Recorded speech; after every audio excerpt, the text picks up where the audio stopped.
Hey, step to the plate, I'ma swing for the fence. Throw me the lob, I'ma dunk it like Vince. They think I'm from Sac with the way that I'm ballin'. I feel like a king, but I'm fresher than Prince. Baltimore raised and fly like a raven. Made it through mazes, that shit amazing. Vision so clear, they thought I got LASIK. Cradle to grave, we pounding that pavement. Made up my mind, told them pass me the rock with the game on the line. I'm taking a shot.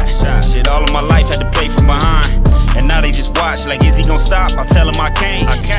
They think it's a game, they take me for joke, I just laugh to the bank.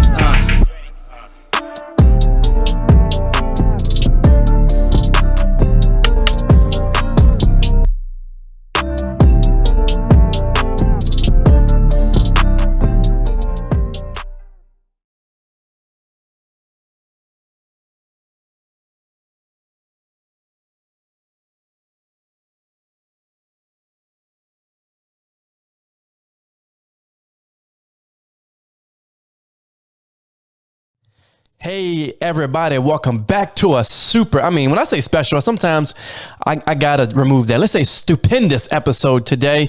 We're talking about the hype of what happened last night. We'll get into it. I'm not going to reveal it now, but before we do that, I'm going to introduce you to my all-star cast of some of the most talented people in the culture. So let's start off with one of the most prominent voices in the creative space, in branding and marketing and music and just media, Miss Deborah Oxtail. Hey, everyone. Thank you for having me, as usual. We got in my guy. He's a sneaker aficionado, one of the most flyest dudes across the board. He's very well aware of old school hip wrestling and also a big sneakerhead, Mr. Paris. What's going on, y'all? Bro, just so happy to have you. Yes, sir. Yes, sir. Oh, man, come on. Everyone knows, Jerome Cornette, the most analytical mind in the business today, Mr. Randall.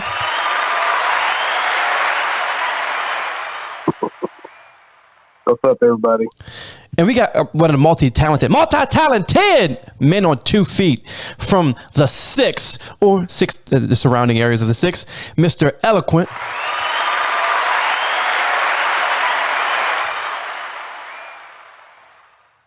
Hey, appreciate the intro. Thanks for having me. It's Man, a lot of fun. We are the super friends today. We have something juicy, even a little bit of oozy. Okay. Last night, the IWC was on fire for one reason and only one reason only. And I've talked about this for many episodes. I have prognosticated, I have prophesied, I've had a dream of this happening, and lo and behold, in the ATL, so-called the Southern Wakanda, we had Jade Cargill and Miss Trinity Fatu, or AKA as known in WWE, gotta pay her though, Miss Naomi. We had literally the linking up of one of the two most influential women in all of pro wrestling. And my heart began to flutter, my skin began to sweat, and I was like, what are the possibilities of these two great people, not in the culture, but and also in pro wrestling? What would be the opportunity of these two getting together? What it would look like if they came over to the E, and how we would book it. And I thought of no better panel to have this discussion besides these distinguished folks here. Okay. And what we're going to do is go down a fantasy lane. I'm trying to find my fantasy button. Hold up. I think this might be it. Hold up. Yeah. That's the fantasy. This is when we do fantasy booking. We're going to do it one more time. This is you sleeping. When everybody woke up and saw that photo, they were like, is this a dream? Can't be real. So this is my perspective, and then I'm going to let Miss Oxtail go, and then whoever wants to go after Miss Oxtail, feel free to do so. All right, but I've been thinking about this for quite some time. We do not know specifically when Jade Cargill's contract goes up. We do know she signed a short-term contract when she initially started with AEW back in 2019, I think. So now we're getting close to 2023. So think about it, 19, 20. 21, 20, that's a multi-year deal. The question is her deal up anytime soon? We don't know the specifics, but I had an idea. So I thought about, and you guys tell me again, as I tell, we're going to pick this apart. My idea is this. Picture this. You ready? You guys ready for going down like a fantasy booking memory or like a fantasy booking dream, fever dream? Sure, why not? All right. I didn't take any Pepto-Bismol. This is just a fever dream. Okay. So there is a limousine. It's WrestleMania. Okay. Whatever WrestleMania it is, whenever Jade Cargill's contract is up, you see a limousine pull up to WrestleMania, right? And out of that limousine steps out Naomi, and you're like, oh, she's back. Oh my gosh, she's back. She's swagged up, of course. She glowing. She got all the nice accoutrements on, hair looking great. You know, she's a beautiful sister. And then you think that's just it. But no, right after she steps out of that limousine, on the other side of the limousine steps out a woman, and the camera slowly pans up. You're like, I know those calves. And lo and behold, it is nothing but Jade Cargill at Wrestle freaking Mania. Okay. I'm not going to get into the weeds about how we're going to book it, but I want to just set the framework of that. And then we would book it where basically Bianca Belair joins the group. Okay. The question is going to become, and then, okay, so Bianca joins the group somewhere down the line, a couple of weeks or months later, okay? They come up with the name. The group name is called the Sisterhood, okay? And then the group is, as they add Bianca, they are going to add also Rhea Ripley at some point down the line. The reason being is at War Games Survivor Series, they will have an all-out Civil War versus the 4 horsewomen of WWE. Okay, so they're going to do that, and then that sets up for other individual one-on-one matches, etc., etc., etc. Then I think ultimately the sisterhood would be Jade. All right, so who's going to have the titles? I think Bianca has Raw, Trinity has, or Naomi will have SmackDown. Jade and Rhea will have the tag titles, and they have that for a period of time. And then eventually, as they pair off and as different rivalries happen in one-on-one, they defend those titles. I think they should do all titles on the line with the sisterhood having all the titles versus titles, or titles on the line versus the 4 horsewomen at War Games, Survivor Series. And then you have various other feuds that they can have one-on-one, of course. It kind of writes itself. So that being the framework, what do you think, Deborah, of the sisterhood and the possibilities of a War Game or a WrestleMania reveal of that nature? What do you think, Miss Oxtail? I'm going to give it a pass. Okay, go ahead. Okay. The name, no. I don't think it needs to be the name. I think it's too cliche for me, personally. Okay. I take all objections. Okay. Oh, no. We need a different name, something more fly, something more sexy. As far as Jade and my thoughts of her going to the E, I don't necessarily think you should start off on the main stage. I think you should start off at NXT. Okay. And build up her skill set there before making the transition and moving up to either SmackDown or Raw. I know it's confusion whether NXT is, the developmental division or if it's a third brand, depending on when you catch Triple H, he'll say what's what. But I think that with her, we kind of already have that version of NXT with Lash Legend.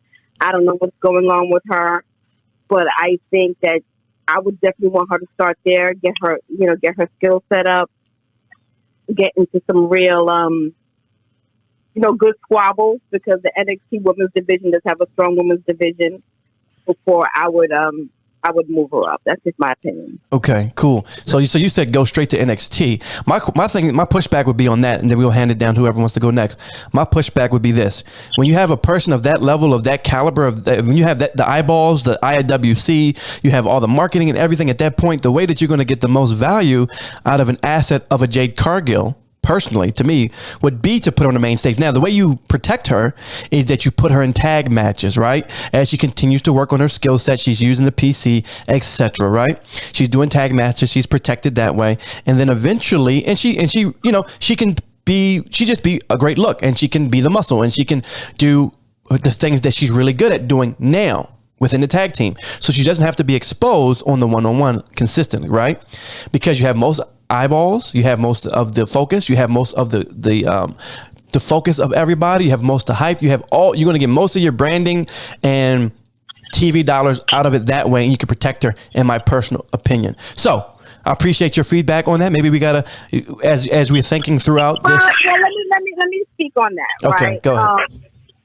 I appreciate that opinion. My only takeaway is that I think if you put her on the main stage too soon, she's going to get exposed. So I think when you have a lot of wrestlers from the main stage going to NXT, like you have Apollo Crews, who had a belt, and he's in NXT. Okay, I have a question. Hold on. I don't want to cut you off, but I'm going to say this. Okay, Ronda Rousey, right? Jade Cargill has been wrestling. I saw someone post this, and I agree to a degree. Jade Cargill, Ronda Rousey's no better than Jade Cargill, and Jade Cargill's got like under 50 matches in her entire life under her. And right, Ronda Rousey's a title. But Ronda Rousey's a different, it's apples and oranges. How? Because Ronda Rousey comes from a whole other background where she was like the it girl, the top champion in MMA. So it's a no-brainer. Jade Cargill's the it girl in the IWC right now. Yeah, but okay. But so what? I mean, you can't compare Ronda's legacy with Jade Cargill. That's true. I agree with that. But it's not a comparison. I get. You're right. It's not a full good. All right. I can concede. that. All I'm saying too is you can mirror that, right? You can protect her by putting her in the tag and still get the eyeballs, etc., etc., etc. Let her get her reps. And if Ronda can be a champion at her level of skill, and regardless of her brand, we know Ronda's got a big brand. But I'm no fan of Ronda, so you know. They're both. I think their skill sets are very similar. And you can get as much bang for your buck at a WrestleMania unveil. That's just my personal thing, but I respect and I appreciate your opinion. All right, who wants to go next? Mm-hmm. So I can go next. Go ahead, Paris. So for me, this is something you talked about, Rob. Mm-hmm. Just how I feel what they should do is they should treat this just like Kevin Nash, Scott Hall, and Hulk Hogan invading WCW, coming in WCW. And basically, it's a situation where they bring in Jade and Naomi, and they, you know, and then Sasha, you know, they start off with Sasha and Naomi, right? And then they, you know, how they coming back, you know, they just causing trouble between the two who ran the blue brand. And then then Jade comes in. And then basically it's just a situation where it's just like they're wreaking havoc and just going through all the women. You know, and then going through even the men, just wreaking havoc in both, you know, on both brands. And for me, this gives Jade time to build up, you know, what she needs to have to be able to compete against, you know, Bianca or, you know, all these, you know, these top-notch, you know, women wrestlers that are, you know, on their game right now. Even you know, a Charlotte, you know, to build up that time, to be able to wrestle and give her like a month or two. Because my thing is, Ronda is not a driving force for the women right now. Bianca is WWE.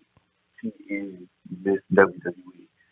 So they got to have somebody else. And Ronda Rousey is not doing it for WWE. Like, it's painful to watch her wrestle. And it's like, when she loses, it's like not even believable when she loses or wins. So for me, it's one of those things I think they should bring her in just like she did, you know, the NWO. Bring them three back in. Have them just terrorize and just, you know, just doing any and everything they can on both platforms, both, you know, red and blue brands. You know, don't put them in a box right now. Just have them coming in, doing whatever they're doing, and just, you know, men, you know, I have Jade put men in the culture rack, you know, just have, you know, and then them just doing everything they can just to be able to separate themselves as like this is what WWE is doing right now, because they can come in all black, start tearing stuff up, spray painting people, just hitting people with chairs, doing any and everything. You see what I'm saying? And it's almost like you're forming some type of, like you said, the sisterhood. I don't know about the name, but you can come to something. They don't even have to have a name right now. It can be just about pure terrorizing WWE, and we can have it on what they're doing right now, and basically opening up everything. Because right now they're fully focused on the Bianca Belair, and then it's the Usos and Roman, and what they're doing. Yes, this could be something big, and this could be something that the WWE needs, especially when it comes to women, and bringing more women in to watch wrestling. This can open it up. This can bring so many different avenues when it comes to fashion, when it comes to makeup, any and everything. Like they can open up so many different avenues. Black, especially black women coming in to do this. Oh man, it's to me it's unbelievable. It'd be huge. I hope it happens. It'll be huge, man. Okay, so Paris says, basically a renegade group that are just terrorizing the WWE, going all over the place and just wreaking havoc. Okay, interesting point of view. I like it. Getting spicy. Who's next? Who you got?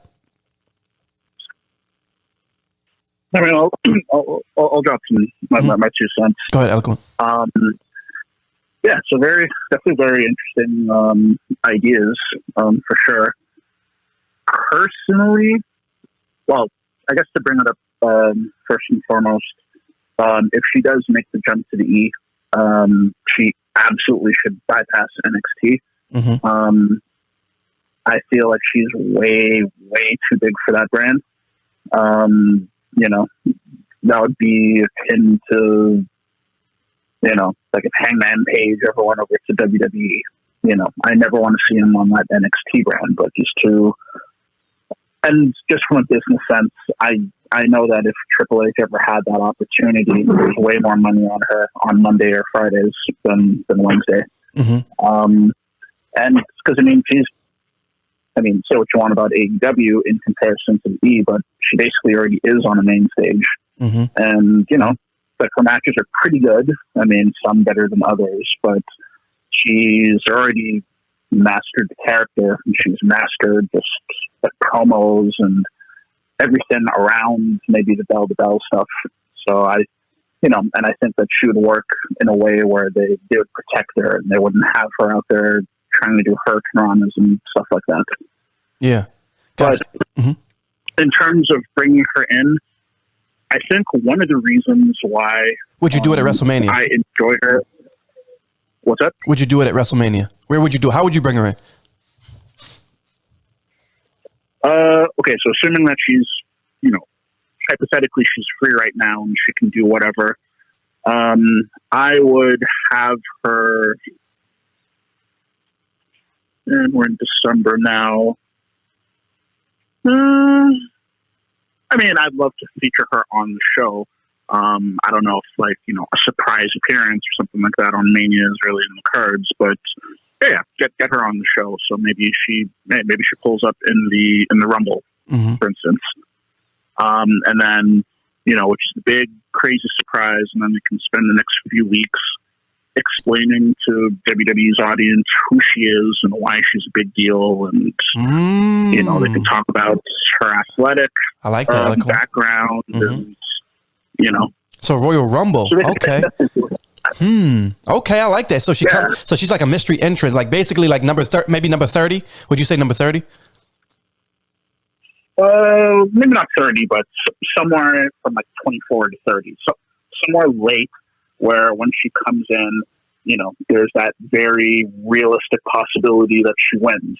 Like, I'm not even saying that she has to necessarily win the Rumble, because personally, I'm kind of getting a little tired of, people debuting in the Rumble and just automatically getting their shot at Mania. Yeah.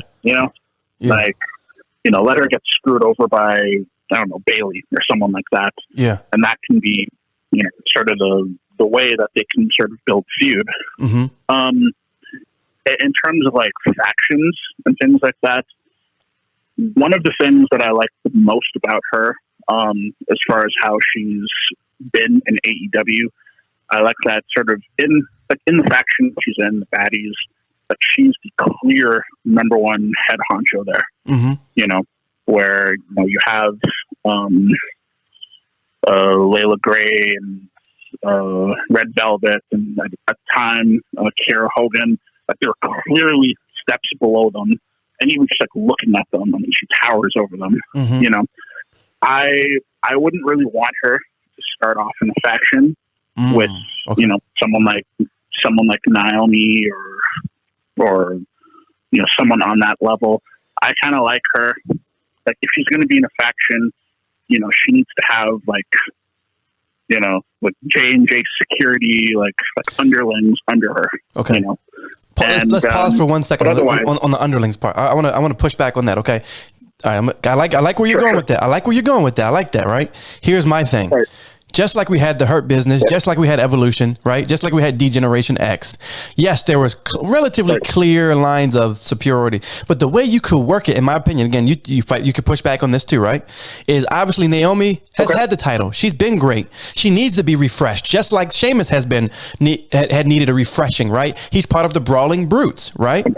And so in this situation, Jade doesn't have to, in a way, just by the way that Jade carries herself, she seems to be more of a bigger deal than Naomi, but it doesn't have to be that case. Just let her be in her own essence, right? And it almost goes without saying that she may be the alpha woman, so to speak, in terms of just her presence. It doesn't have to be the way she talks or the camera time. And then if you add Bianca, what happens is you have like a strong woman, all black woman faction that's never happened in pro wrestling ever, right? Right. That's extremely dominant, and they can kind of work and they can work together. And whoever needs to be alpha at one point and be the muscle, then let Jade be it. And then if someone wants to be smart and cunning, then you let Bianca be smart and cunning and agile. And then if you want someone to be more of the moral compass for them, then let Naomi be the moral compass in the person that kind of keeps them kind of straight and narrow, so to speak. So there's so many things, and then when they break up finally, whenever that happens, then you have great one-on-ones down the line and other backstory in that. What do you think about that pushback? See, personally, I would actually kind of do it in reverse. Okay. Like the thing that I don't want to see, or at least I'm a little tired of seeing, is I feel like Naomi is sort of played second fiddle in factions or tag teams for like a very long time. Yeah.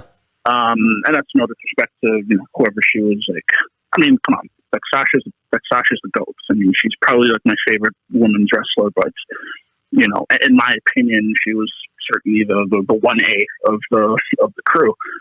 I would actually like to see a scenario where maybe Jade comes in and her and Naomi like have some beef. Mm-hmm. Where where Jade's, she's talking that ish, sort of establishing that y'all ain't on my level. I'm this and that and the third. And then Naomi's kind of like, oh, hold up there. Like, this is your first night here. Like, mm-hmm. I've been a WWE champion. You've just been a TV champion somewhere else. Where they can have a feud or a program where, I don't know, maybe Jade wins the bigger match at Mania, and then maybe they run it back at another pay-per-view later, and Naomi like steals it or something, and or in the aftermath they can kind of be on some like real respect, I like your game, let's link up. Okay, I like that. Okay. Do you like her having a tag? Do you like her getting a tag title? So if they were to do a faction, right? Do you want to do two, just a tag, a group of three? What do you want to do? And then we're going to hand this over to Randall because he's only got a limited amount of time. Then we can always keep talking. Right. Mm-hmm. I at least in the beginning, actually wouldn't even really push for them to go for a title off rip. Yeah. I think it could start off as two, and then assuming that Sasha comes back into the fold, they can have like a cool trio. Mm-hmm. and it would be unique in the sense that, and they can even sort of do some dissension down the line, since Sasha and Jade are both alphas, and they can both be a little egotistical, like sort of fight for that spotlight. But yeah, there's a lot of interesting things that they can do there. They can even, I almost wish that, or I guess they could sort of do a thing where, I don't know, maybe Sasha and Naomi win the tag titles, and then Jade has the SmackDown title, or some sort of combination of them, where it's kind of on some like Undisputed Era. They're all draped in gold. Yeah. Yeah, I really want to just see the 4 horsewomen go against them, because that just from a brand point of view, if I'm marketing, everyone wants to talk about the 4 horsewomen, 4 horsewomen. So if you had this faction go against the 4 horsewomen, you don't like that? I feel you. Personally, I kind of think the 4 horsemen ship sort of sailed a little bit. Okay. I feel like they had a golden opportunity to really capitalize on it years ago, even with both sets of 4 horsewomen, with like Ronda's crew or whatever, and they never did it. And now all 4 of them have kind of leveled up, and they're all doing different things. I guess they'd have to figure out a clever story way to get them all back together on common ground. It's like, with Charlotte and them were beefing, and some of them were beefing in real life behind the scenes, from what I understand too. But I bet if they can make it work and make sense, I'm definitely not going to object to it, for sure. Oh yeah. Okay. Thanks so much, Eloquent, for your perspective. Mr. Randall, I can't wait to hear your perspective, bro. How would you book it? Would you do it at WrestleMania? Would you do it at Royal Rumble? Would you do 2s, 3s, 4s? What are you going to do, Randall? I'm just looking at the one that you have here, and I'm just kind of looking at the picture and just trying to think of different questions. But first thing I would ask is, based on the scenario that you laid out here with the Jade and Bianca group versus the 4 horsewomen group, who's the heels and who's the babyface? I'm gonna go. That's a good point. I think you could go. That's why I love Randall. He always challenges he makes my ADHD riddled brain work. I'm not saying neither one could work. I'm just trying to, just for the purpose of formulating the story and booking, who's the heels and who's the babyface. Okay, I'm gonna ask you the question. Who do you think naturally? Because really, Jade's got heel vibes, Rhea's got heel vibes, Bailey's got heel vibes, Charlotte's got heel vibes. It's almost like very even. If you were going to do this, the black women need to be the heroes, bro. I don't. Well, Sasha's in the 4 horsewomen group too. Well, so yeah, that's true. So if you were to do it that way, I would almost think that. I guess there's different ways you could do it. So let's just play out one scenario. Let's say the sisterhood group that you have, or not mine. Let's say that they're the heels, right? So how do we get there? Okay, so we know that Sasha and Naomi are a group that's currently now. I do have to say I do have one significant change. Go for it, yeah. What you have here, but so we know that Sasha and Naomi are a tag team, established tag team right now. They could align themselves with Rhea Ripley or something like that, and then you can have a situation where. Let's see.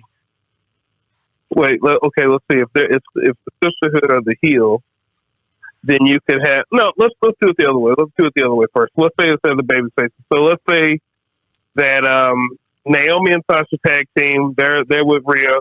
You have the 3 of them out there. You have, for whatever reason, somehow Charlotte and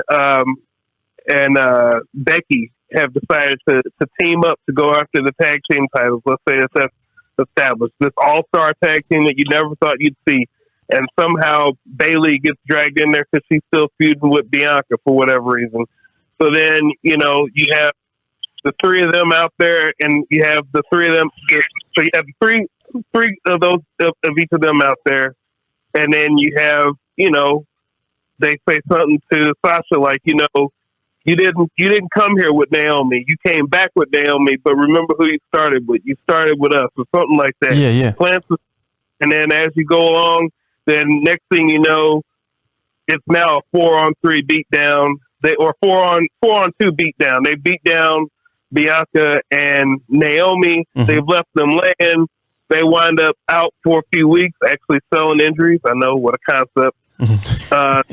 They sell the injuries for a while, then they come back, and again, I don't really see Jade as a babyface, but we're just playing this specific scenario out. So, you have those two come back, and they announce to everybody that they're going to have a mystery partner or something like that. Yeah. And WWE can do pretty well with entrances, and actually, well, this could go one of two ways. Actually, you know what? I'd actually bring up, instead of Rhea Ripley, I'd actually bring up Nikita Lyons. Okay. I think she would fit better with the group more so than Rhea. Rhea's got her own thing. She's got her own identity. She doesn't necessarily fit in with what the imagery is. You're putting all of them together. So maybe Nikita Lyons as an example. It doesn't have to be her. The only reason I say Rhea is because everyone knows. All right, so I'm going to let you go. I'm going to let you continue with your piece. The only reason I added Rhea is because the sisterhood is not just because it's black women. That's not the case. It's a bigger concept of women who are powerful getting together. Rhea, one of the most powerful, strongest women on the roster is Rhea, and it kind of, because low key, it kind of would harken back to her situation with Charlotte at WrestleMania, where obviously, maybe WWE didn't have as much faith in Rhea, so there's some more storyline that could be told with Rhea, obviously, and she doesn't fit in. Again, they're going to rebrand her. She's obviously going to leave her group at some point in time, but she could be rebranded and kind of softened a little bit, and I think there's some heat that could be there between her and Charlotte. That's the only reason why I put Rhea in there. It's not about just putting black women in the group called the Sisterhood. It's about, it's a big concept that allows, and then you can even have kind of to thumb your nose at the AEW, have Big Swole do a little like a pop in from time to time and be like, hey, sounds like you got something good going over here, and just kind of trolling AEW. Tony Khan would have I think he would have a sugar coma off of that. But go ahead, finish your piece. I'm not saying that. I'm not trying to make it a black or white thing. I'm saying more that Rhea's got her own style, regardless of what she's in with the Judgment Day right now. If when you put an 8x10 of the four of them standing next to each other, it doesn't fit together. That piece does not fit. Why? Why doesn't it fit together? Why? Because when you look at Jade, okay, here's an example right now. If you look at Jade and you look at Bianca, and I'm not talking about their wrestling attire specifically, I'm talking about the type of stuff that they walk around in when they're not wrestling out on the show. Yeah. They wear very similar stuff. Okay. Right? Those two look like, they can hang out with each other. They look like they're in the same circles, right? If you add Naomi to that, her style kind of fits that way. And if you put Nikita Lyons in there, again, similar styles, similar vibes. Mm-hmm. When you have a group, one thing that's kind of important with people is you want a group to look like, no, these people do actually look like they hang out with each other. Like when you have like the Undisputed Era, those guys look like they hang out with each other. The original Four Horsemen, they look like they hang out with each other. When you had Paul Roma with Ric Flair and Arn Anderson, two guys look like they hung out with each other, and the other one did not. All right, so I get it. It could be interchangeable, but my point is she would be the black sheep. Again, there's storyline to be told there. Does she not feel part of the group? Is she going to turn on the group? Is she going to be the first person to turn on the group? Is there some other things? It's a unique, interesting group of women who have all different perspectives. Obviously, you have some semblance in terms of swagger and energy and just presence, but I think it would be interesting. But go ahead, but just move on beyond that part. Continue to book it. Go ahead. Well, and the other reason why is we're trying to, one, bring up somebody new and get them established on the roster, and the best way to do that is to have them with a bunch of okay. I can respect that. I can respect that. You bring in now that's the third person you bring in, and then the fourth person, even though the WrestleMania scenario sounds like it'd be good, like you could do it to where like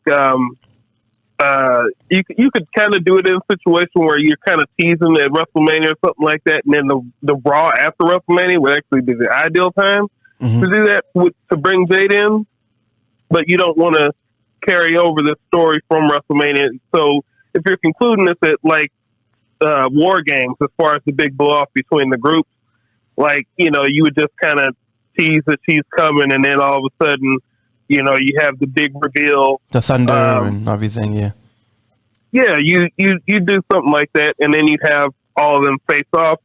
And then what you could do is, you know, maybe that's kind of where you have actually, even though it's reverse logic, maybe that's where you have the first big matches at War Games because they're setting up their teams. And then after that, you know, you can have situations where obviously they're pairing off and fighting with each other in different scenarios. Mm-hmm.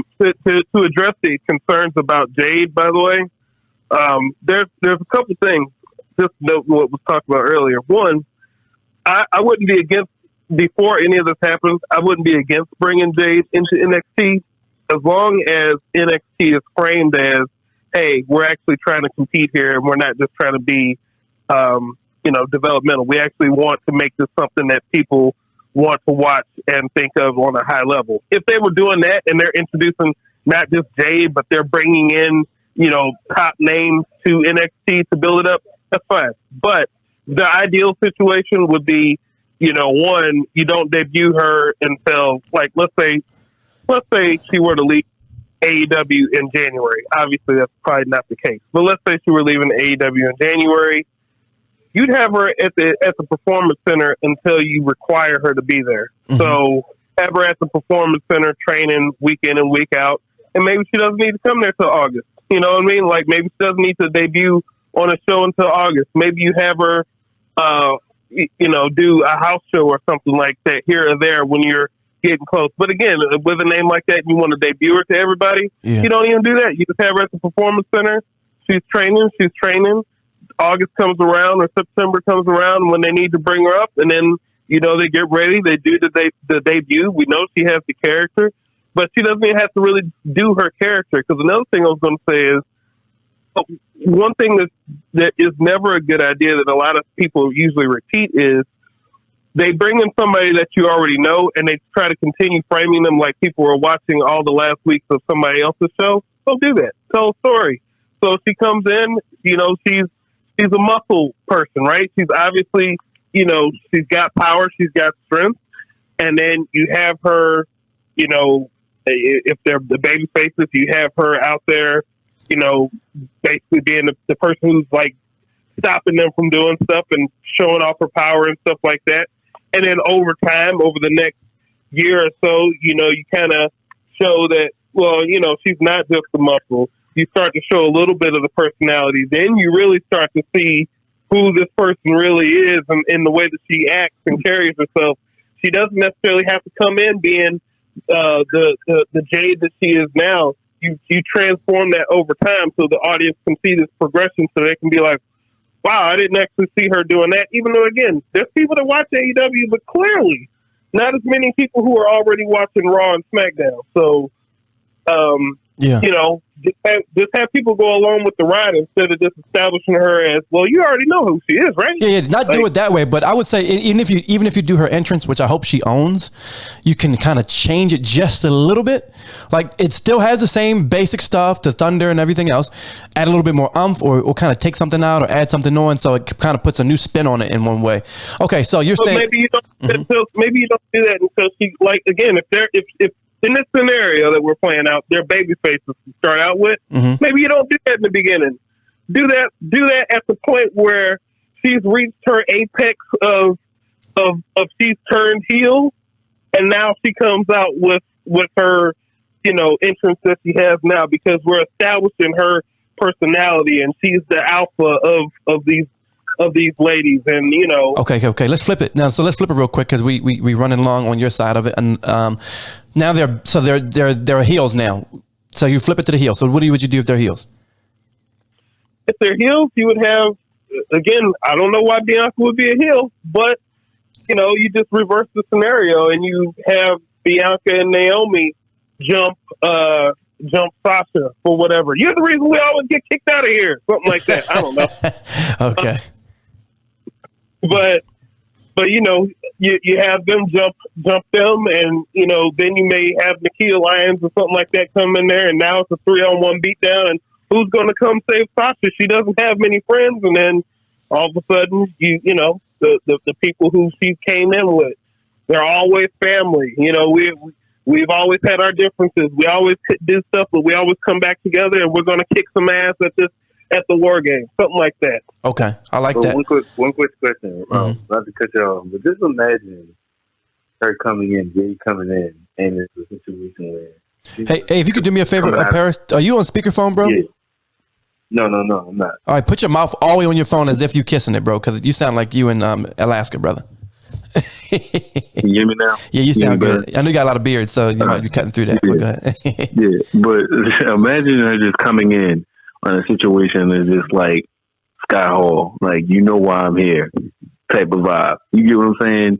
Mm-hmm. And it's just like decked out in all black, and it's just like everybody's just like looking at her, crowd going crazy, Mm-hmm. and then you know Sasha and then Naomi just being with her and Nikita because they're bringing her up, and then you know they're bringing along the Rock's daughter. Like, imagine them being, you see what I'm saying? Imagine that, because it's something that's never going to we haven't seen before. You know, and like I told you, Rhea Rip, like, don't get me wrong, I'm just not a fan of her as far as like wrestling, but it's just like the vibe that they could bring, because Sasha has been a bad guy before. Mm-hmm. Naomi, that'll be something new for her, but she can play into it. Mm-hmm. And you know.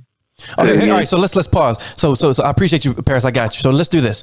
Marketing wise, right now, let's talk about the marketability part. So now we talked about kind of different ways that we would individually present them or change them.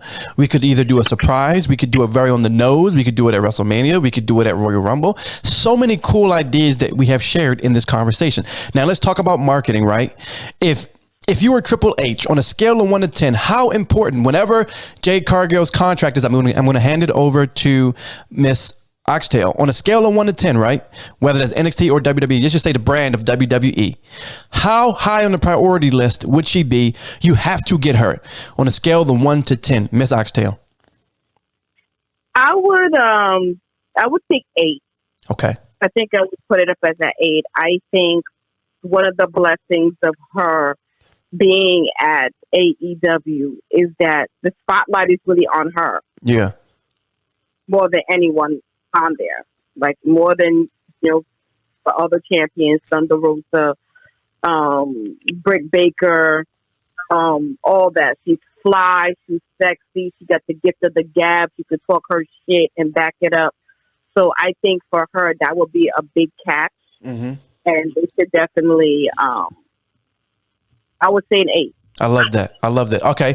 Eloquent, on a scale of 1 to 10, how important, if you are Trips and you need to crush the competition, how high on the list would she be? I'd say like a 9 or a 9.5. All right. And it's for a few reasons, because it's not just that, WWE would be inheriting, like a super, super great talent. I mean, she's like culturally relevant in ways that many of the other women aren't. I mean, she was on Breakfast Club, like, and, you can see her on runways and fashion shows. Like, she's one of those, performers who, WWE can put her on any morning talk show or any sort of place or avenue outside of the ring, and you can trust her that she's the stereotypical the airport test that we always hear about. Like, you see her walk by and you're like, oh damn, who's she? What does she do? She's a superstar. Yeah. You know what I mean? Yes. But beyond inheriting that talent, that also takes it away from Tony. Because as Deborah mentioned, out of all of the women on the show, apart from maybe Dr. Britt Baker, she's definitely the most showcased and highlighted. And out of anyone in the promotion, clearly she's the most protected. Yeah. I mean, she still hasn't lost yet. Yeah. And so, like, losing her, and she's definitely homegrown. You know, she wasn't like an indie darling that you know worked some matches on Dark and then they signed her. I mean, she got that All Elite graphic before anyone knew who she was. Yeah. You know, so you know, along with people like you know MJF or like the Elite, or you know, people who you just sort of associate with that company. I think Jade is sort of in that category too, as far as you know. That's one of the ones that he, especially once they get their new TV deal, he'll definitely have to open up his pocketbooks to make sure that he secures her and he's smart. Mm-hmm. And again, I have no idea what her contract status is, but if he's smart, you know, he's trying to lock her in a year and a half before that deal gets done. Yeah. And this is the thing. I'm going to hand it over to Paris. Here's the thing. We know Jade Cargill already got money, bro. She's married. Her partner is a famous baseball player. She makes probably crazy amount of money in brand deals as an influencer. So really, I think the bigger appeal to her, the reason why she would go to WWE is because as a brand, when you think about all the different things that WWE's is plugged in, she can have her own movie with WWE or Disney. She's literally a superhero. She's going to have a movie. She's going to either be in a DC movie or a Marvel movie. Her brand. I mean, I think for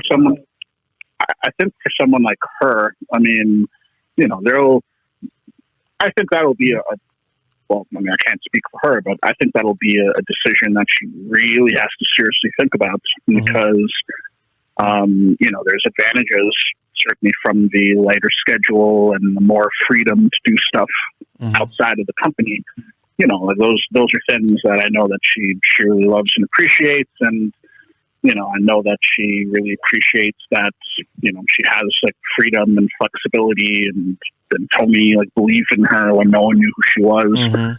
You know, like I think those are all things that, you know, that she'll consider, but ultimately, you know, like what do all people with power want? More power. Yeah. What do all people who got money want? More money. That's so, true. You know, it's never enough. Yeah. Okay. Paris, what do you think? Scale of 1 to 10.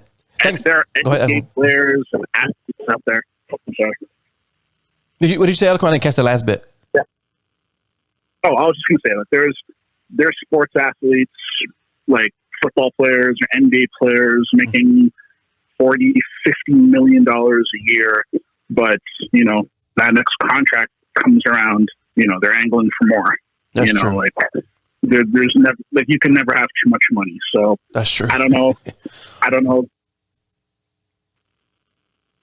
Me, WWE would be prepared to throw at her because then you run into that scenario of like, well, you can't pay her more than Charlotte, right? And frankly, I don't even know if the women get paid in relation to the men, but I'm sure. I think that if the number is close, like hand in hand between WWE and AEW, I think she'll stay in AEW. But I mean, if they throw like twice the amount of money at her, that Cody money, that might be dicey. Right. If they're Cody money or part-timer money at her. Yeah, you know, and you know the new regime with Triple H is probably a little bit more easier with brands and let them get it, like with the letting them do like this, you know, like they want to do the video stuff that they weren't able to do. Tripp seems to be a little bit more cool with that, so we'll see. Paris, on a scale of 1 to 10, how important is it? I'm sorry, go ahead. What'd you say? Oh, I was just gonna say. Apparently, they they're cool with like Twitch and some outside stuff now, but apparently they don't make. Unless you're like Roman, apparently you don't make like pay-per-view bonus money anymore. So I don't know. She'll have to pull up a calculator and see what makes sense as far as what her end of the day. Yeah. Because I mean, she'll have to pay for travel and all that stuff too. So true. You know, I think it's a little more nuanced as far as whether it makes sense. But good point. She'll have options for sure. Good point. Paris, what do you think? Scale of 1 to 10. How important does Trips? You got to get this woman. How big is it? 1 to 10. I mean, to me, like we talked about earlier, it's a 9.5 for me. I think that it's something that is very, very important for the WWE, especially right now with, you know, Bianca being, you know, she's the lead woman right now in WWE. And also, you know, Charlotte right now, like I said, rumors is she's focused on having a baby. So, you know, is she going to come back, you know, right now, you know, and Ronda, she's the part timer. You know, her and Brock, you know, they're just doing their part time thing. If you're going to bring somebody in that's going to be full time on the roster, who's going to give you that appeal, like I told you earlier, you know, you had the three highest selling, like when it came to like merchandise and stuff like that, merchandise, it was you know, The Rock, Stone Cold, and Goldberg. Mm-hmm. She's somebody that could come in and, you know, bring that, you know, what is lacking in WWE as far as the merchandise, you know, stuff like that when it comes to, you know, women and stuff like that. And because most people that come in, they get, you know, you have a couple of, you know, women that come in there, or the little girls and stuff like that, and they get, you know, they used to get some of the little boss T-shirts and get Bianca Belair and stuff like that. But, you know, just imagine, you know, what they could do, what she could really do for the WWE. You know, as far as, you know, like everyone's saying, you know, you got the Breakfast Club, you know, you got the sex appeal with her, you know, the sex appeal is there. Also, you know, she could do Fenty. She could do Fenty. I am athlete. Yeah. Gatorade, you know, the Powerade. bodybuilding, all that stuff. You know, just she could be that person who, you know, ushers that along, and you know, do what WCW, I mean WWE did with The Rock, where he, you know, was able to, you know, allow him to market himself and, you know, gain more of his money, you know, outside of the ring. Mm-hmm. You know, so, you know, if they give her that freedom and allow her to do that, I think that'll you know, that will bring them along, you know, very, very well, especially because you already know, like you said, those contracts are not what, you know, what we think they are. You know, they get paid, but it's not like that. She, like I said, she does have the money, you know, so. Yeah. She's going to have to get all her terms. She's going to have to get the type of dates that she wants. She's going to have to get, you know, the type of, because her daughter's very important to her, and she's talked about that. Mm-hmm. So great point, Paris. Randall, I know you're about to dip off on the scale of 1 to 10. And y'all not gonna like my answer. No, I mean, you have the right to have your own opinion. So go ahead. Well, I'm just preparing y'all. Like, on a scale of 1 to 10, how important is it for Triple H to get her? For the brand of WWE. Okay, for the brand of WWE, 4. And the reason why I say a 4 is because, I mean, what does she have that Bianca Belair does not have? Huh. Okay. So my point is that, and I'm not trying to say, well, they only need to have one very muscular, you know, athletically type woman on there. I'm not saying that, but I'm saying need. Well, they already have that need filled. As far as, but you need a dancing partner with her too. You got to give her more dancing partners. That's fair, but. I mean, there's many people that can be that, and there's many people on the roster she hasn't even faced yet. Yeah, but it's almost built in. Like you bring her on the roster, it's like, bruh, when are we getting to them? When are we getting to that? Right, it almost comes down to that. I don't disagree. If she were on the roster, you're absolutely right. That's what it would be. But as far as they need, they don't need her in that way. It would be great to have her. Okay, I'll just reframe it. How important would she be as an acquisition if she was on the market? Here's the thing. I think as important as MJF, if not more. I doubt that. And let me say why. Please do. So the reason why is because you got to look at this, how their competition uses her, right? Now, y'all said that she's a focus of AEW. I do not think that she is a focus of AEW. I think that she is someone that they didn't want to pass on. They wanted to have on there, and then when they got her, they were like, "Oh shoot, what do we do with her?" And if you notice, like, she's defending her title, she doesn't interact with the other title, even though it's already established on their programming and their lore that you can have 2 titles, right? You can have titles, but for whatever reason, they never put her in that other title mix. They never want to even broach that subject. But that's true. I mean, like, she's always often in her own corner. Normally, she's in a 15-second promo on Dynamite if she's on there. And usually when she wrestles, it's on Rampage or it's on the middle of the card. Like, she's not at the top of the card in AEW, and that's AEW doing. Do you think they're trying to protect Britt Baker from Jay? Because honestly, personally, I said that several months or several weeks ago. Yeah, I just think the money. they're trying to Go ahead, protect Eloquent. Jade from. I think they're just trying to protect Jade from, from that, because by doing it the way that they're doing it, they can keep her undefeated. They can keep her with a title without putting her in a program with Jamie Hayter or Britt Baker or whoever is in that women's title scene. Because, like I think Deborah said, the wrestling was not all the way there yet. Yeah, but she's perfect as a character, but she still has some work to do in the ring before I think they move her into that scene. Yeah, I'm not arguing against it. I'm just saying that the reality is she's not a focus of the television. Let's just say product. she stands out despite the way that they present her. Exactly. She's noticeable because she has a look and she can talk. So, so then I would say to you, Randall, then imagine her with the proper focus, with the right creative, right? We're just hypothetically saying WWE would do it right. Hold on. All I'm saying, look, all I'm pointing out is that on AEW, she's not a focus. There's a reason why I'm pointing that out. Go ahead. Okay. Because if we're talking about need to have, the best thing that you can do if you're WWE is to get things that will hurt AEW's television product. Mm-hmm. So if you're talking about people that they need to pluck out of there, that's beneficial to WWE and not just something that's great to have. I put her in the great to have list. I don't put her in the need to have list. MJF, that's the focus of their programming right now. You take him out of there, what do they have? Like, what's their main event? What's the most important thing on their television?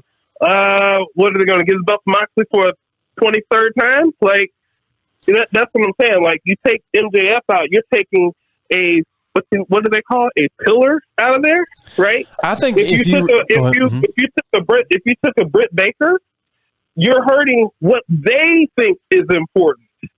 So, I think if you remove Britt Baker and you put Jade in the Britt Baker spot, because honestly, I'm gonna be honest, Britt Baker is a solid wrestler. She ain't Bianca Belair. Let's be real.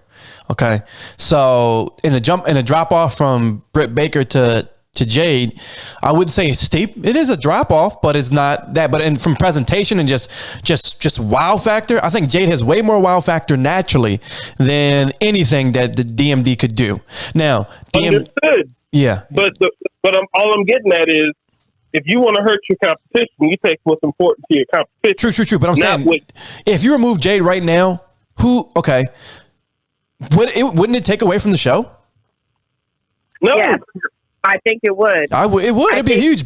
I think for a certain demographic, it definitely would, because there was always this cloud over AEW about how they're dealing with their black wrestlers, and part of the reason why people have, also the other part of the reason why AEW has issues is because they have no freaking writers team, so the stuff is just looking crazy all over the place. Mm-hmm. Can I tell something real quick? Hold on, let her finish. Hold on, Randall, let her finish. Go ahead. I want to engage in what she's saying. Oh, okay. Well, okay. So, let me just finish my point.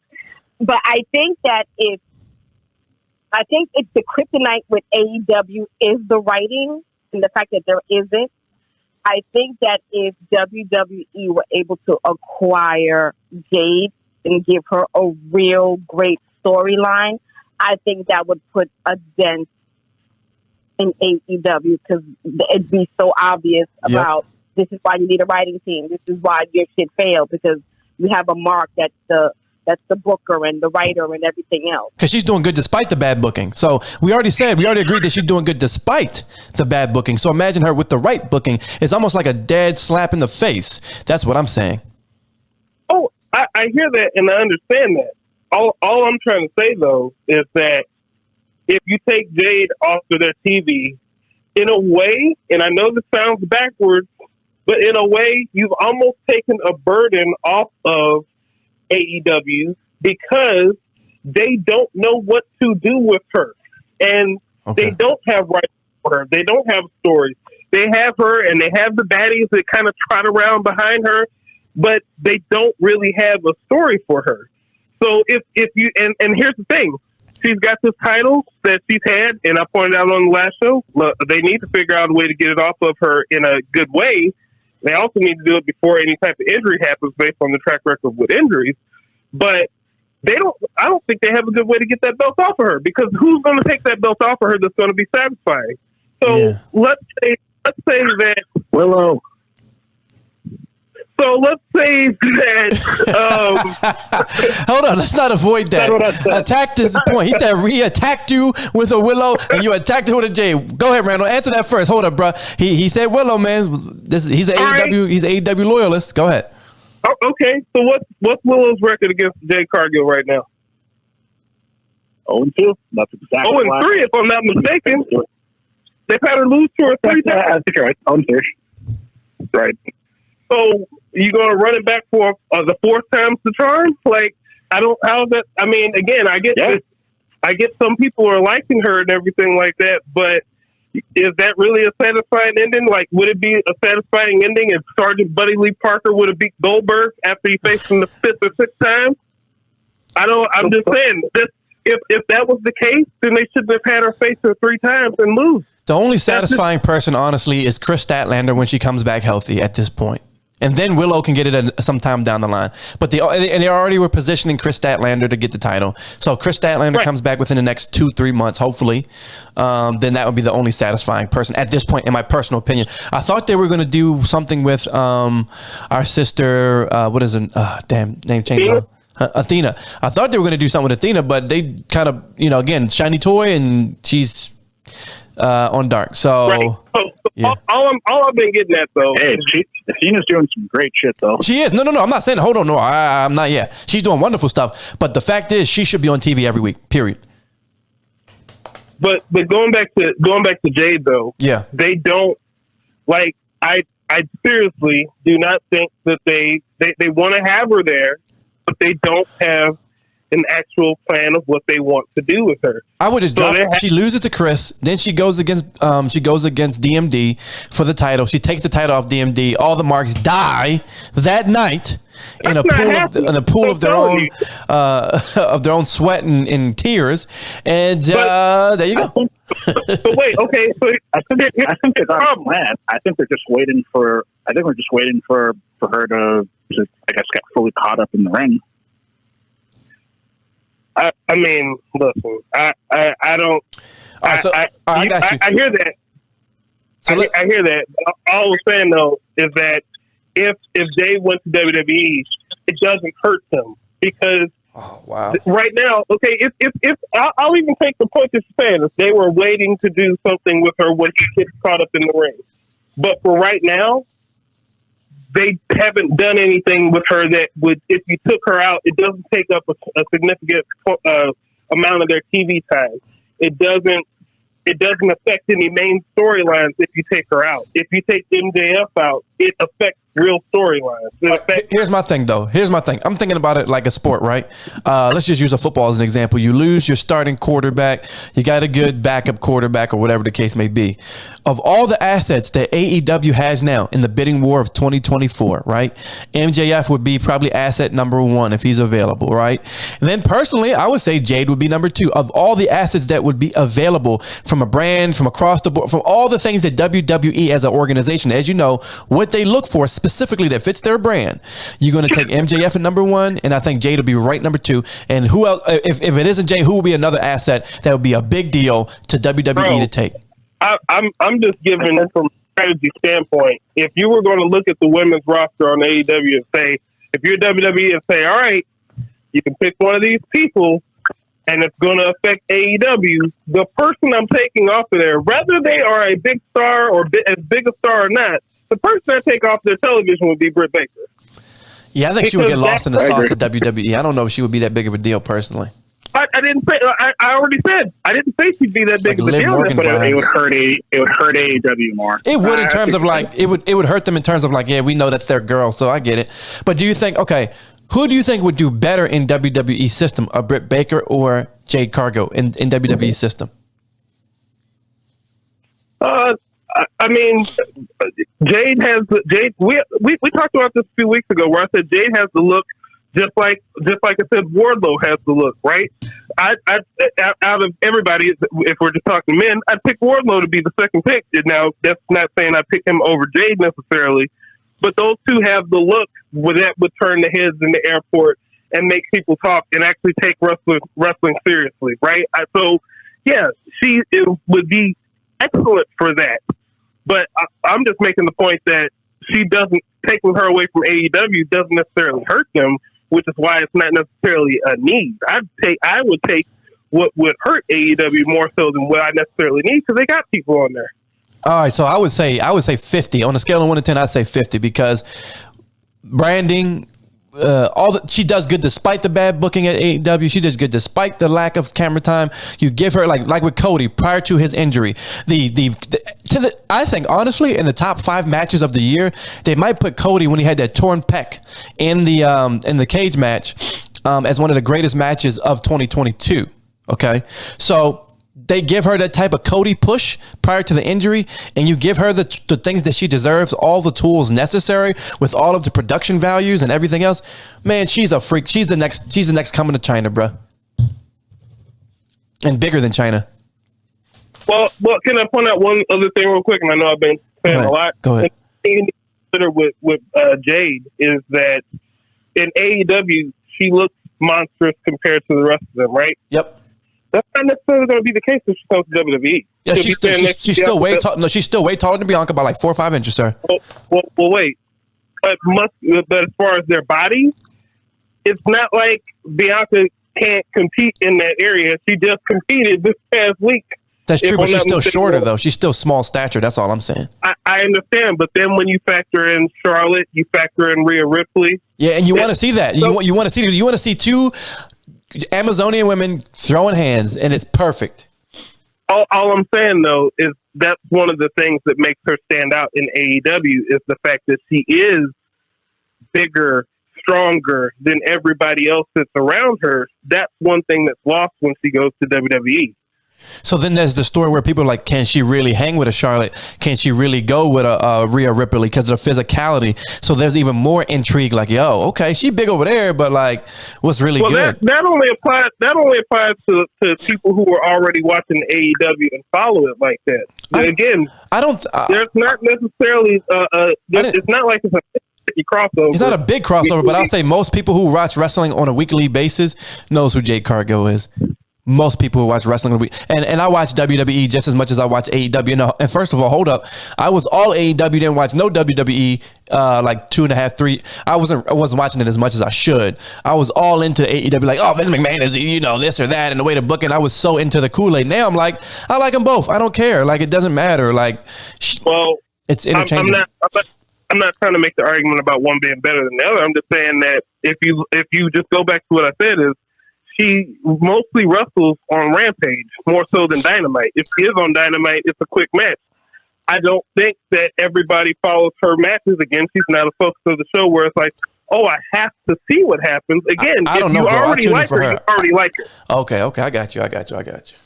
But I'm just saying, I don't think most of the people who are going to watch her if she's in WWE are going to think, let's see if she can hang over here like she did when she beat random woman X in AEW. Like, I don't. But they might want to see what is her ceiling though. They'll be like, what can she really do unfettered? Yeah. Because in my personal opinion, her and Bianca Belair is box office. Her and Charlotte is box office. Her and Sasha is box office. Her and Naomi is box. It's so much money. Whoever you match her up with, once she gets, I think she should be tag champion with someone. Again, you have her on TV. You got something that's important around her. She's continuing to develop. And then as she works on those skills in the PC, like we said, right? Not out in the spotlight. She doesn't have to be on NXT. But then once she gets her reps in and she gets passable enough that, and again, with WWE's working style, I think she would be even better because of her skill set at this point.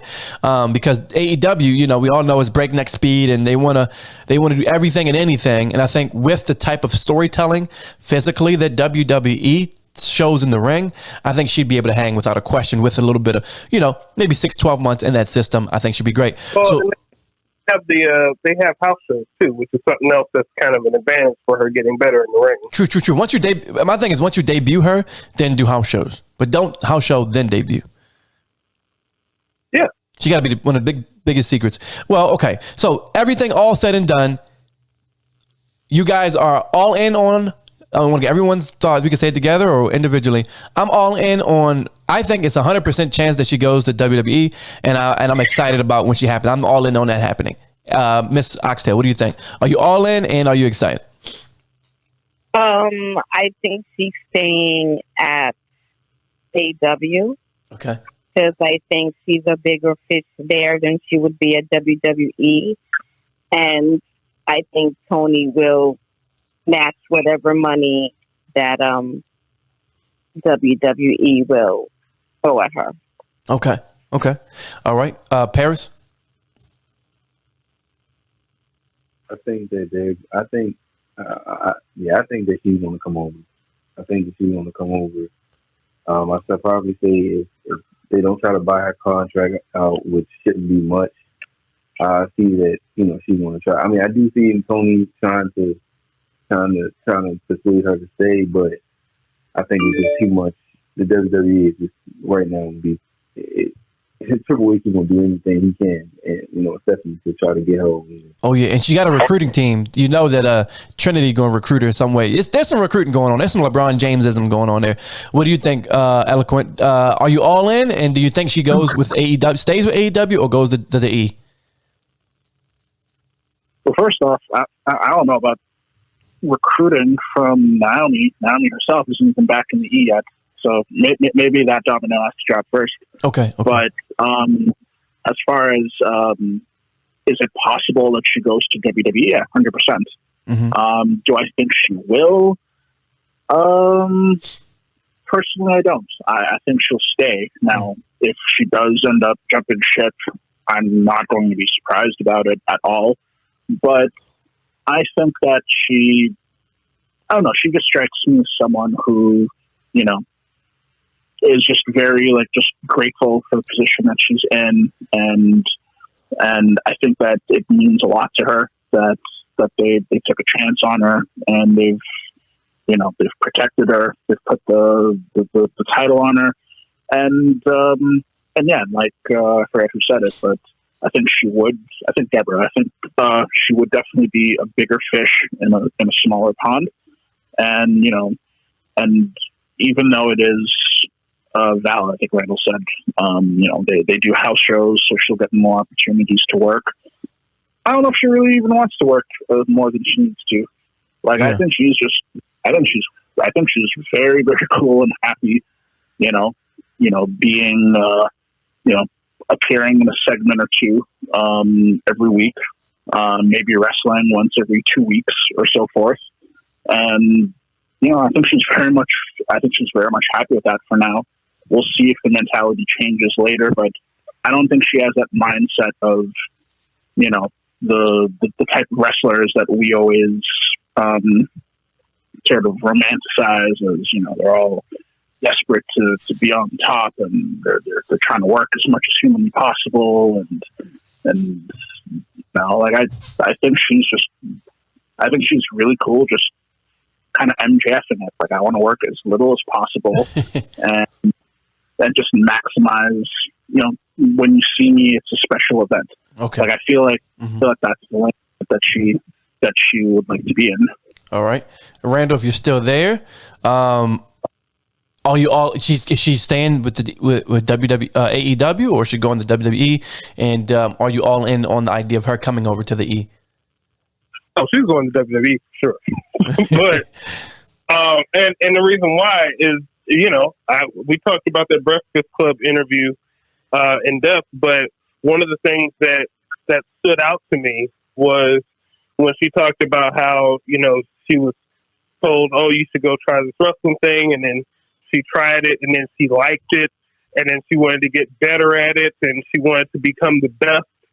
And, sorry for the AEW fans out there, but there's a certain level, if you're an XFL player, the XFL is great. Can't wait for my St. Louis Battlehawks to come out. But, if you're an XFL player, you want to be in the NFL, right? Or you would have wanted to be in the NFL.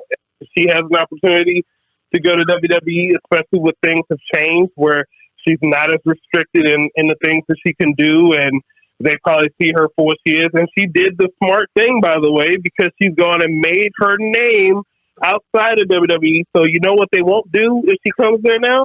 They will not take her name away from her. She will absolutely come in as Jade Cargill, which was one of the hang-ups that she talked about. So she has her name. That's true. She'll have her name.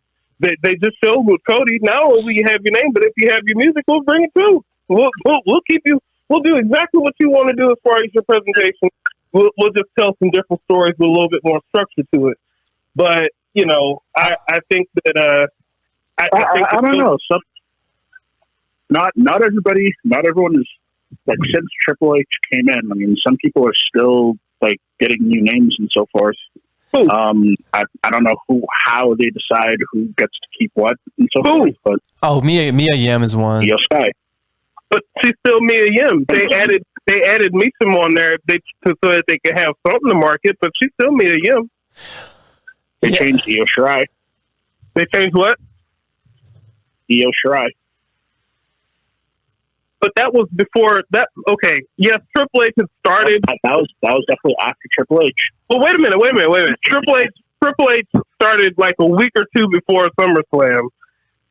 That seems like it was probably already in motion beforehand. Vince McMahon was not trying to do shit with her. She was about to leave the company until Triple H came in, and the word is that was like one of the first calls that he made.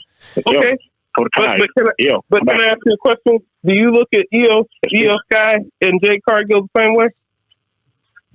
No, I'm just the reason I brought her up is that was just to say that, you know, since Triple H came in, there isn't like this newfound mandate where no one is getting renamed. I mean, the reason they do it is so that they keep the rights to it, and they still want to do that as much as they can. Yeah. Well, so they can't do that. They can't do that for Ronda Rousey, and they can't do that for like Brock Lesnar for obvious reasons. I don't think Jade. I mean, we're all looking at her under the lens of just the potential and everything that she's capable of and so forth. But I don't know if WWF sees her the same way that we do. Well, all I'm saying is that in the hypothetical that we're given here, if they said to Jade Cargill, okay, we want to bring you in, and we want to change your name to, and she's like, nope. If they said we want to change your name to Jane Wood, she would be like, I think my name should say Jade Cargill. And if they're like, well, we insist, she'd be like, okay, well, I'm not going to do it. You think they're going to be like, no, because of the name? No. Yeah. I mean, you can. I would look at her the same way that I would look at AJ Styles, like, and that was under Vince. Like, the name ain't changing. The name ain't changing. And honestly, this is what I honestly think is happening. Triple H is getting like, Cody's like, bruh, because you know her and Cody's cool, and Cody's like, bruh, yeah, you need to bring her over here, bruh. Every couple of months, he's like, yeah, man, that contract almost up. You know what I'm saying? You need to go ahead and get that. Yeah, go ahead and do that. She's going, bruh, and mark me my words, mark it. But anyway, kind of the button it all up. Half the people think she'll stay in AEW. Half will think that she go to WWE. I think it'll be very interesting when that contract is up. And it's very interesting to me that we don't actually know. We know when a lot of people's contract is up, but we don't know when her contract is up. Isn't that interesting? And it's hard to find. I tried to look it up. It's not out there. She signed a multi-year deal. That's what they say. But typically, are there multi-year deals 2 years? 3 years? Well, they said Regal signed a multi-year deal too, and look how that worked out. So I wouldn't take any of these for. But yeah, they're saying that he had like an out clause or something in his deal. I don't know. I'm going to assume that she probably signed like a 3-year deal. That's what I'm thinking. Because she first popped up kind of right at the beginning of the pandemic.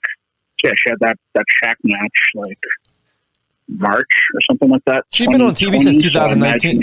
Her first match really was on 2009. I think she really was she on? It was funny. No, because the first time she came out, I remember it was in Jacksonville, and it was like an empty crowd, like shortly after the pandemic went off.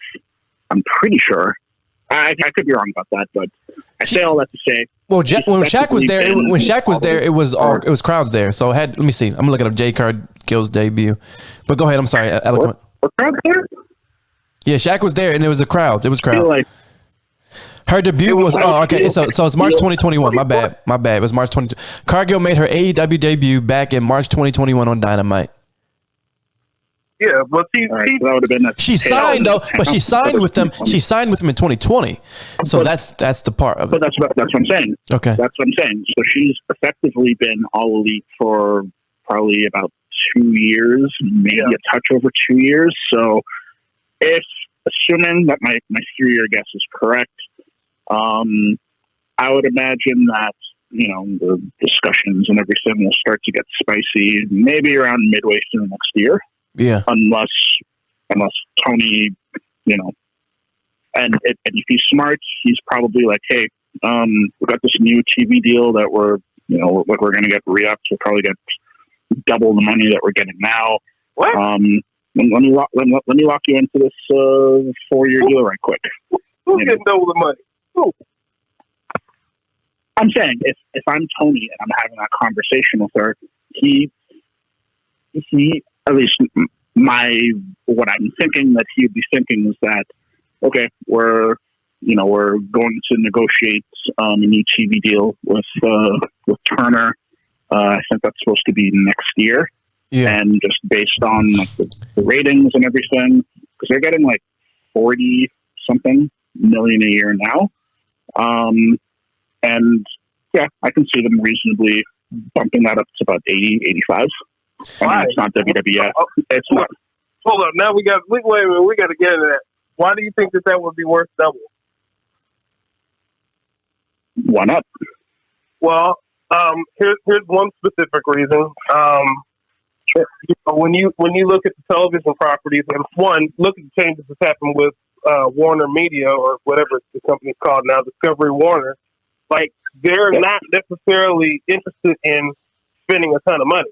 And if you are trying to be tight with your purse strings, you want to find every reason you can to negotiate to where they may get a slight bump. Like if they're at 40, they may get to 45 or 50. But if it, I can remember there was a few years before we got to streaming, there was a time where WWE sold investors on the fact that they thought that they were going to get a significant bump in their money, and it wound up being they thought they were going to get like 3 times the type of money that already dwarfs but they barely got more than what they were getting, is what I'm saying. And in the case of AEW, if you look at how Rampage has performed since it came in, that's already one reason right there where they're not going to get the significant money that you may think.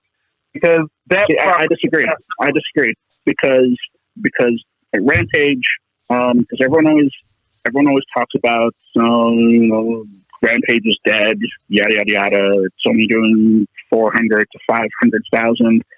I mean, on Friday nights, which we all know are already an awful time to air anything. I mean, if it's not like the lead in to Dynamite or after Dynamite, it's usually like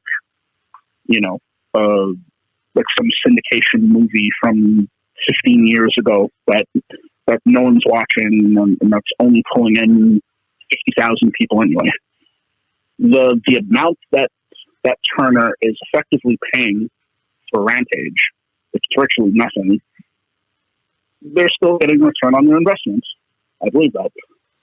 So you believe that the advertisers are still looking at this and the advertisers are still happy with the amount of what they're paying versus what they feel like they're getting in terms of the demographics and viewership? From all accounts, at least from everything that I've heard, they're happy with it. Now we can certainly debate the 2 times figure that I threw out there, and I just kind of threw that out there. But I don't think this is a scenario where, I mean, if they go into a meeting with Tony and they're like, hey, so the last deal we're ponying up 43 million, and we think a firm new deal will be for 47. I think Tony hangs up the phone. I think that, I mean, 2 times, I mean, we can sort of argue about the semantics of that, but I do think that they're going to get a noticeable jump.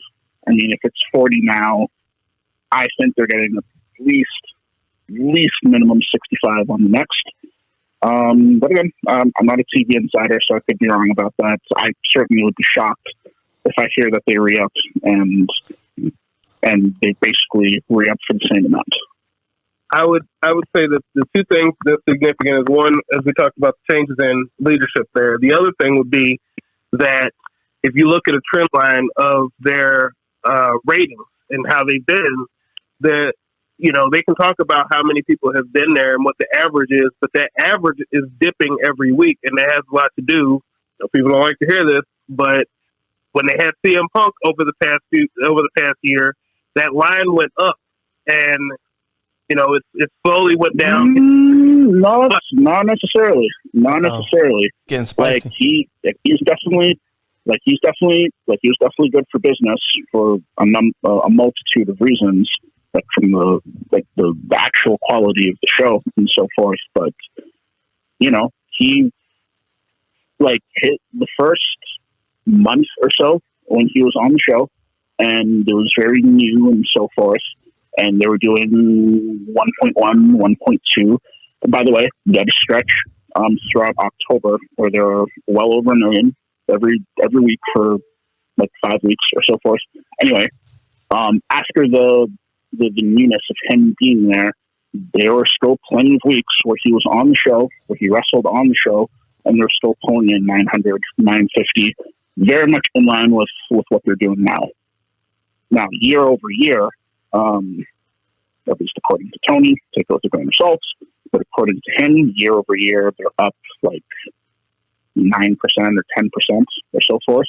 Right. And that's what he's going to use when he sits down with Turner.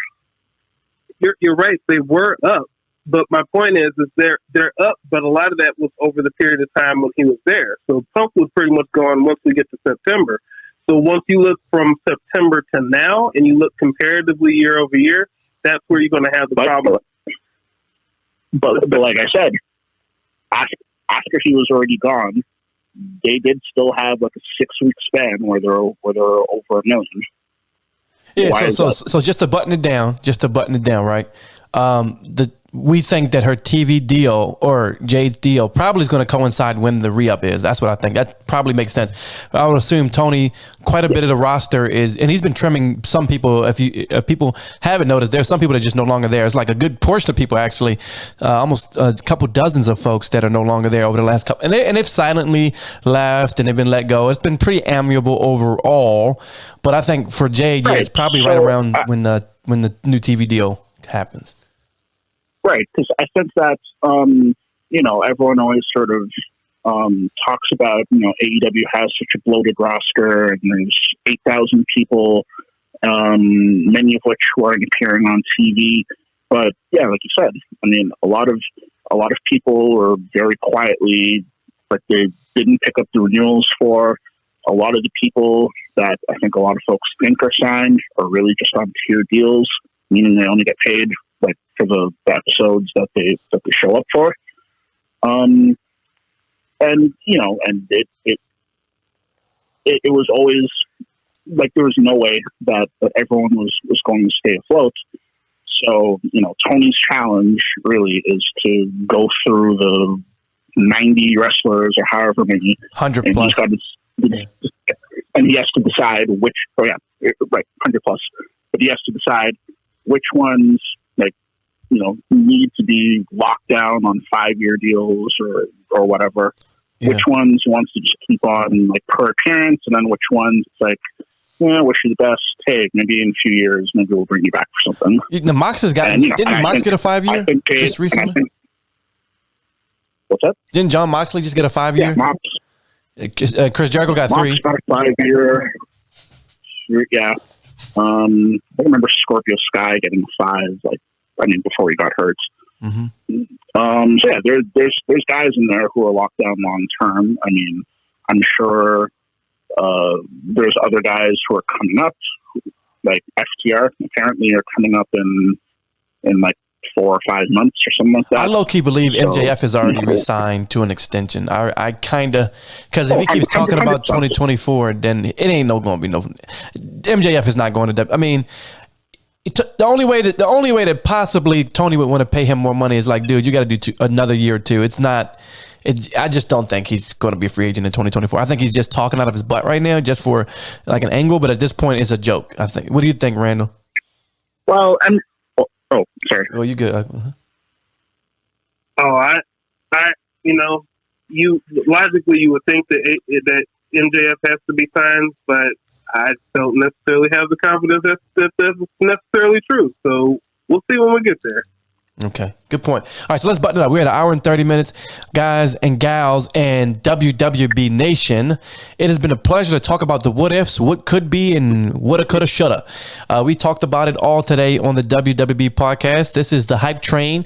So from time to time, when there are issues that are trending during the week, when me and Randall don't get and do our episodes on Sundays, you'll see different mixes of people. You'll get Miss Deborah Oxtail, you'll get Mr. Eloquent, who's a great deep mind, and I'll even sauce in Randall to bring in his vibes as well. So we're trying to do more trending stuff as well, just to kind of give you more content. But let us know how you feel on the gram, and also on the Google, on the Gmail, WWB podcast fan at gmail.com, and now on Spotify you can also put how you like the episode. So where can people find everybody, and then we'll sign off?